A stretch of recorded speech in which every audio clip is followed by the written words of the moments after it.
North south తేడా లేకుండా ప్రభాస్ యొక్క సలార్ దద్దరిల్లే వసూలు రాబడుతుంది. కేవలం 2 రోజుల్లోనే 300 కోట్లు అవలీలగా రాబట్టిన ఈ మూవీ మూడవ రోజు అయితే 150 కోట్లు రాబట్టినట్టు తెలుస్తుంది.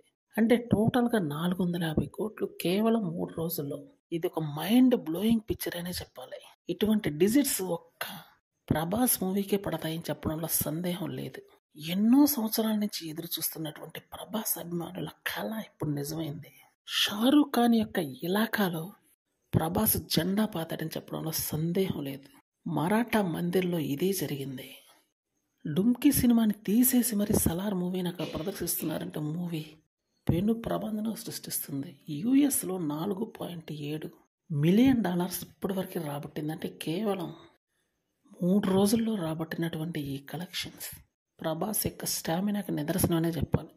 ఇంకా 3వ రోజు కలెక్షన్స్ అయితే అక్కడ తేలాల్సి ఉంది. మొత్తం మీద చూస్తే కలెక్షన్స్ ప్రభంజనం మామూలుగా లేదు.